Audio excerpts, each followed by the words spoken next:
My name is Carol Reese. I am a Rutherford County Master Gardener. I'm also a Rutherford County beekeeper and a Rutherford County member of the Rutherford County Beekeeping Association. Here is Rutherford County Beekeeping Association. There is a Facebook site. Very few posts to that Facebook site, but it does exist.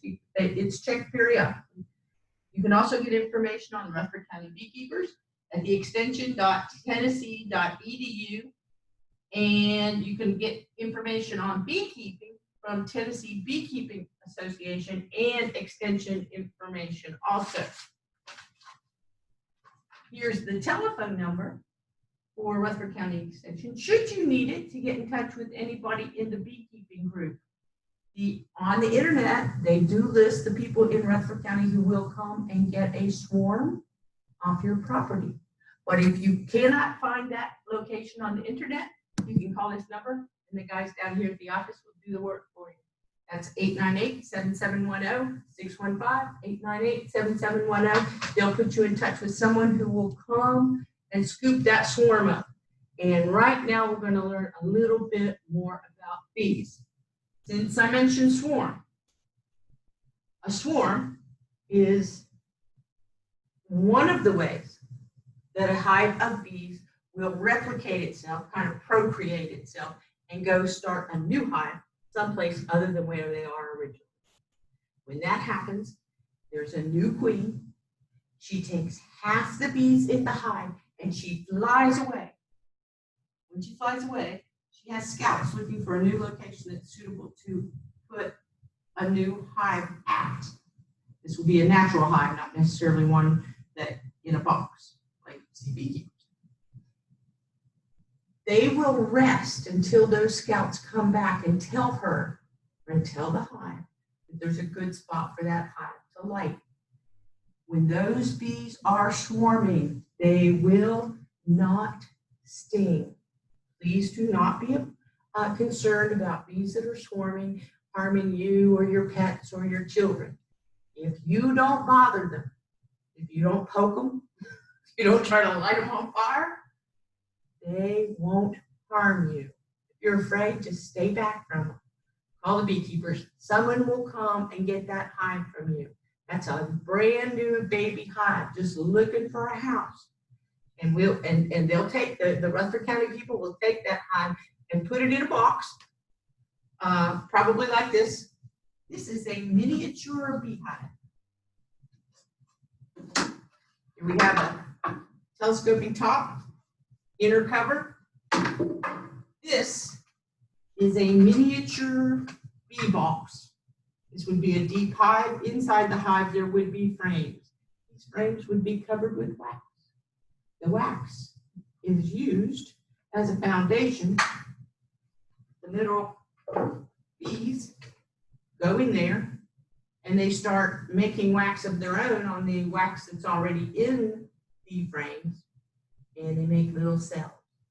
Inside the cells, the queen bee comes in, lands, lays an egg. At 3 days, the egg is fed, covered, turns into a larva, fed some more, and in 14 days, if it's meant to be a queen bee, it will hatch to be a queen bee. If it is meant to be a worker bee, it will hatch in 21 days. Both the queen bee and the worker bee are girl bees. If it's meant to be a drone bee, it will hatch in 24 days. I think the drones take a few extra days because they're actually much larger than the rest of the bees, except for the queen. Now, how does a queen get to be a queen?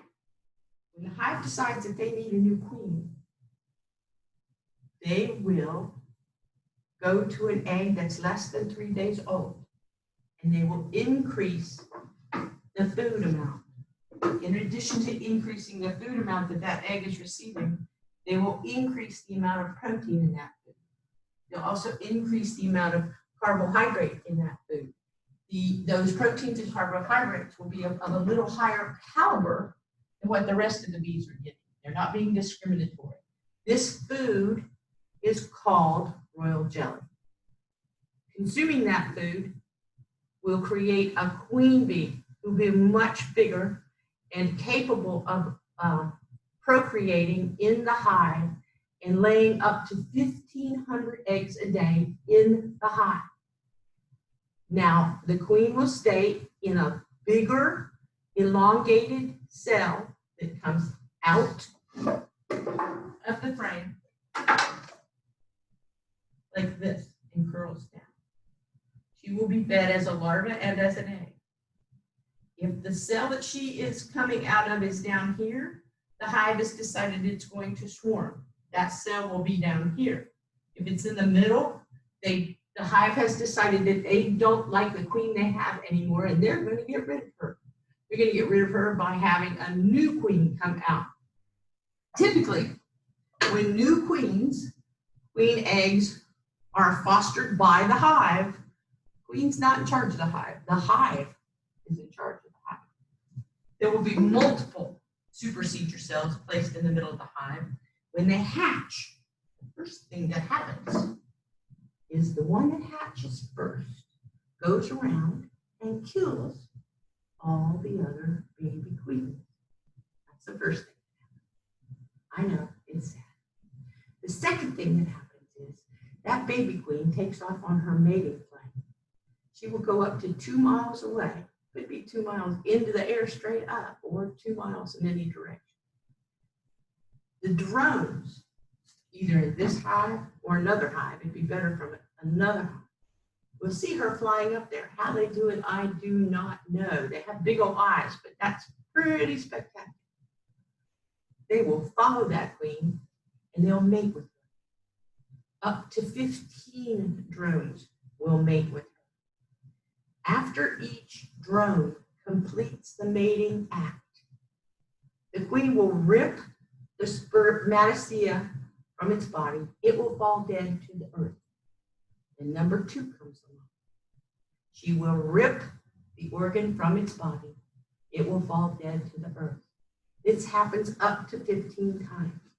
You've got to wonder about the wisdom of number 15, hanging around, knowing what his future is going to be. So, when she completes that mating flight, she comes back to the hive. She sets up housekeeping with her attendants. There are at least 3,000 bees just waiting to attend her every wish. Make sure she gets fed, make sure she gets watered, make sure she gets groomed, make sure her eggs are taken care of. Now, the ones that take care of all that are the workers. The workers, up to day 3, they're regular, just an egg. After day 3, they're not given royal jelly. They develop into regular female worker bees. In the first 16 days, the first 3 days, they tend to the older larvae, feed them, tend to them, clean up the cells. After that, the next 4 days, so up to day 7, they tend to the younger larvae in the hive. Feed them, clean up after them, clean up after the cells. After that, they feed the larvae, take care of the baby bees. They clean the hive. There's a lot of dirt in the hive. There's all kinds of stuff going on. Then they defend the hive. Up until day 21, they will be working in the hive, repairing the hive, making new cells for baby bees, defending the hive, guarding the entrance to the hive. Day 21, they've developed enough that they go out and work in the world. They finally got a job.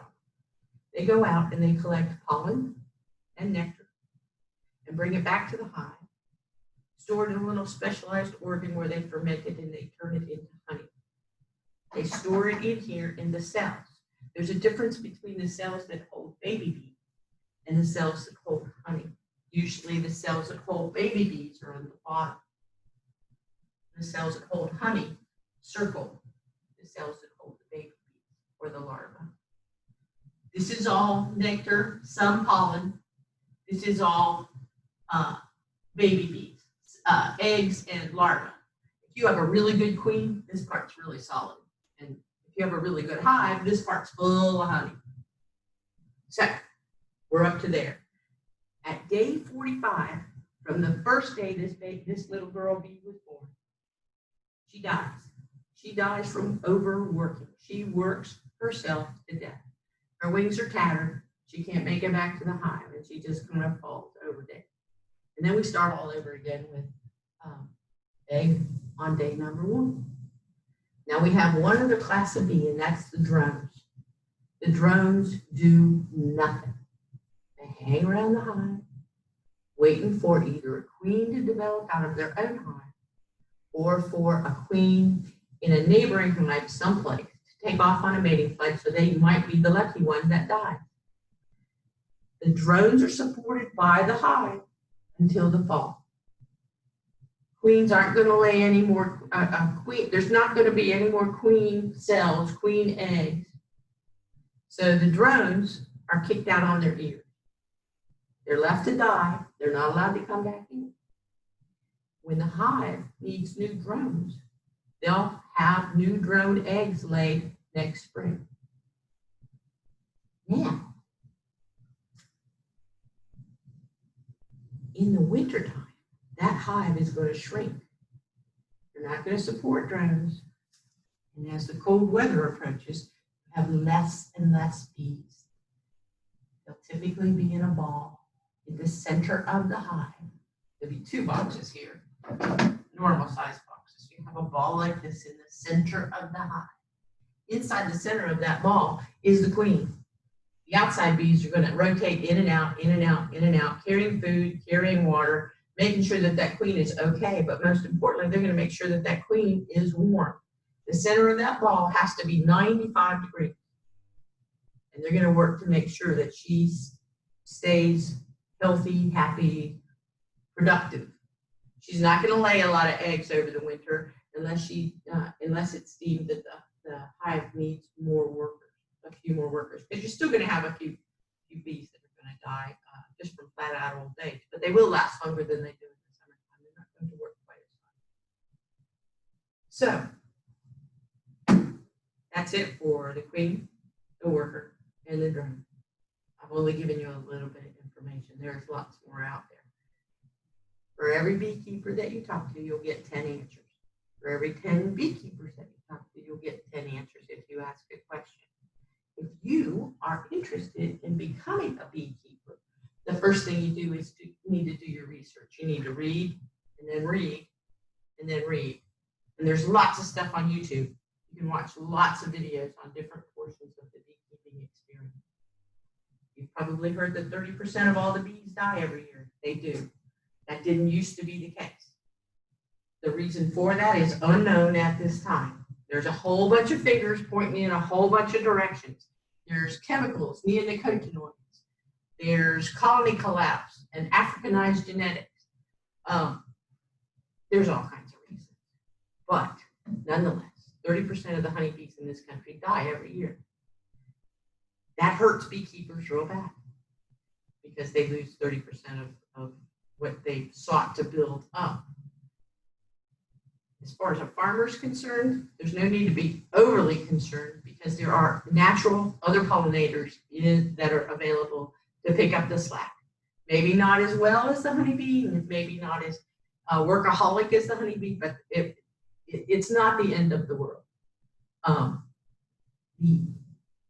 The honeybee we know is technically from Europe. There's a lot of American bugs that can take up a little bit of the slack. So we do have pollinators. They just won't be honeybees. And they won't produce honey. So yes, that is a fact. If you're going to become a beekeeper, the first thing you want to do is read. The second thing you're going to want to do is by November of the previous year that you intend to start. So if I intend to start in March of next year, I will want to have ordered my bees by November of this year. March, April, May. April and May are typically the honey flow in this area. Honey flow is when they put up most of the food that will be available to them the rest of the year. There's still a lot of food available in the summertime, but April and May is when we are really going to need to have the numbers of the bees to work the honey, flow. So you read and you study, you gather equipment, you order your bees in November, you join a bee club.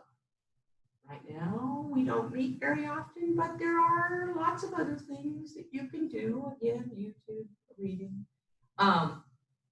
Rutherford County Beekeeping Association meets the first Monday of every month at 7 o'clock at the John Rice Ag Center in the building in the front of the property.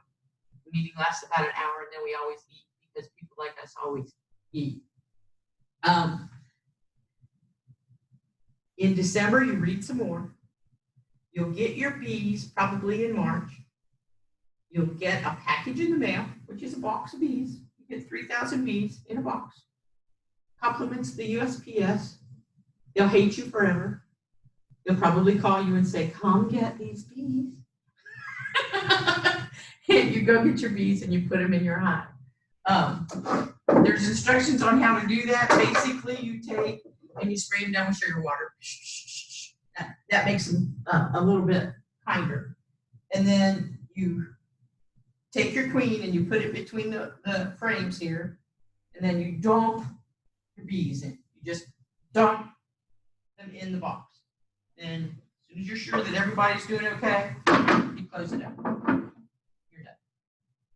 Another way to get it is to order a nook.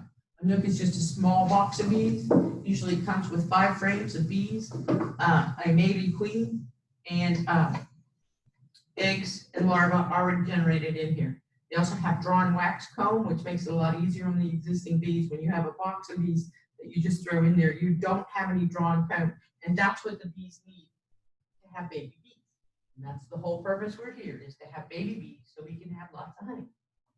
So that's how you do it. How do you pick your bees? You pick your bees for what conditions you look to experience during your year. I prefer Italian bees because they're gentle. I'm not going to get stung every time I open them up. I don't even have to put on gloves if I don't want to. If I do want to, I can put on my hat and I can smoke them all over the place. See that? That's old smoke. This isn't lit. And then I get into the bees that way. When you get into the bees, you have to break them open. You take these little frames, which will be all stuck in there, and you pull them up, and you look at the frame. You're looking for baby bees, eggs that are laid, a queen if you can identify her, and see how active the hive is. After you installed your box of bees, within a month or so, you should have doubled the amount of bees. So you should have gone from 5 frames of bees or 3 pounds of bees to 6 pounds of bees and 10 frames of bees. One of the ways to accomplish that is to feed them and continue to feed them, giving them extra food. Feeding them is just sugar water, sometimes with some additives to fight diseases. There are diseases that attack honeybees. We're not going to talk about that right now. Genetics of honeybees are Carniolan, which is a hybrid, Italians, hygienic, which is a bee that loves to groom itself. There's a benefit to that. There's a varroa mite that attacks the bees, and if they groom, a lot of times they'll dislodge that varroa mite and cause it to fall off of them. If they do that, then it much benefits the health of the bee. Now, we do have Africanized bee genetics in North America. Nothing to be concerned about. They somehow came up through South America, and through interbreeding, some remnants of Africanized bees have come into, they've been diluted to the point where if you do have a strong Africanized bee genetic, you are more likely to get stung. But not too bad. Some hives are really mean, and some hives are not so mean. You learn to live with it. But another thing that comes along with Africanized bee genetics is Africanized bee genetics cause bees to leave, which may be a factor in colony collapse disorder. Because in colony collapse disorder, one day you have a full box of bees or 2 boxes of bees. The next day you have none. They just leave. And so there is some evidence to suggest that Africanized bee genetics could be a factor. I don't know. I'm not that smart. But it's just something to think about. But there are different strains of bees. You just purchase the ones that suit you the best. Where do you get bees? There are companies that sell bees. There are individuals who also sell bees locally. Right now here in Rutherford County, there is at least one bee breeder and queen breeder at the present time. Last year, there was not, but a couple years ago there was. So these guys are small operators that go in and out of business. There's some big operators up in Kentucky. You can either order bees in the mail or you can go up and pick them up.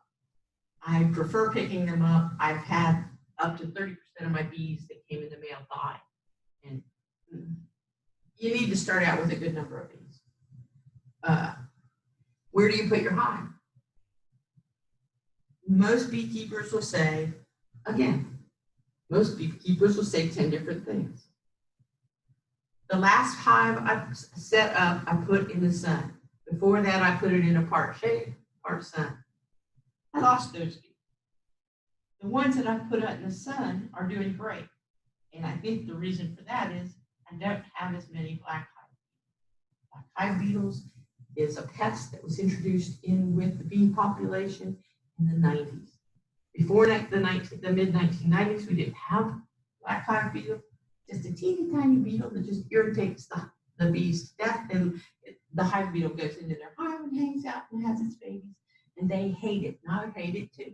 So again, it can cause colony collapse because one day the bees just get irritated enough that they're like, bye, I'm not doing this anymore. But if you can avoid black hive beetle, that's good. And one of the ways I've tried it this year is by putting the bees in full sun. Now, are the bees hot? Yeah, they're hot. They like it at 95, but I strongly suspect it's running a lot hotter than that in there. So a lot of times I'll go and I'll crack the top so they get some better air circulation. But so far, it's doing real well. Next year, I may try to move them a little bit. It's very hard to move a beehive, so pick the site, do your research, pick the site you want to put them at by researching it, and because once you can only move them 2 foot a day, or you can move them 2 miles. Otherwise, they get confused and they don't know where to come back home to. When they take off in the morning, they're like coming back to a different spot. You can't move them just 5 feet away. They'll never find their way home. I know it doesn't make sense, but yeah, that's the way it is. Now, I've mentioned black hive beetle. There are lots of pests for bees. There's big pests and there's little pests. Varroa mites. There's tracheal varroa mites, causes a decline in health. There's body varroa mites, causes a decline in health. They suck on the fatty tissue of the bees, which evidently contributes greatly to their immune system. So those bees tend to sicken quicker and more strongly than other bees. There are the small hive beetles. There are wax moths. When wax moths get into your hive, because your beehive is weak, the more bees you got, the stronger the hive. When they get in there, because your hive is weak, the bees hate it. Again, colony collapse. They'll just take off. Bye, later. Mice will get into your hives and nest. It's hard to chase the mice off, especially in the wintertime, because the bees are all in that ball. They're in a cluster. The mouse is down here taking advantage of that 95-degree heat radiating, and the mice is also eating the honey. Come on, it's perfect for a mouse. That's why you need little mouse parts going across the front. Raccoons will try to get into your beehives. If you live in an area with bears, they'll try to get into your beehives. I think if there's any other big critters. Probably missing 2 or 3, but you're going to have big stuff try to get into your hives. You can put a rock on top, you can put a fence around it, but if you get a bear coming at you, there's nothing's going to stop it. Sorry. get a start over. I've started over 3 times. Had as many as 7 hives, had as few as 1. This is my 3rd time. Most expensive habit I've ever had. I evidently had a lot of money I didn't know what to do with. So this is the last time. There are also diseases that will attack your beehive. There's something called nosema, which will be visible as a diarrhea. There's chalk brood, which makes the comb and the larva twisty and sickly looking. Like twisty as in once it's dead, you can take a toothpick and kind of twist it. There's a European chalk brood, which is slightly different. Some of these diseases you need to destroy the comb. If you get wax moth, you can kill the baby, the larva, and the eggs from the wax moth by putting the comb, this frame, in the freezer for 48 hours. Any eggs that are on there will die. You'll be okay there. And you can reuse it. Any comb that's dirty, nasty, or tore up, you can, once it's free of any pests or diseases, you can put it back in the hive and the bees will clean it up. But if you're not sure that it's free of diseases, don't put it back in the hive. There's other diseases too. But again, there's your research. You have to register your bees with the apiarist in the state of Tennessee so that they can track diseases should you contract them. Some things the hives just have to be destroyed. We can't risk the honey industry just for backyard honey production. Now the honey flow is in the spring, April, May. So you want to have everything in place by say March, the end of March, April. Summer, you still got bees active. They're bringing in honey or nectar. They're bringing in pollen. You can plant stuff for them. You can plant buckwheat if you want. And then the fall, again, we kick the drones out. We go into winter. We just slow down metabolism and go into a ball. Covered equipment. And I think that's it. I hope you enjoyed it. I'm sorry if you did not. At this point in my presentation, I would offer each one of you in the room a honey stick. So here's your honey stick. Thanks for listening. Bye now.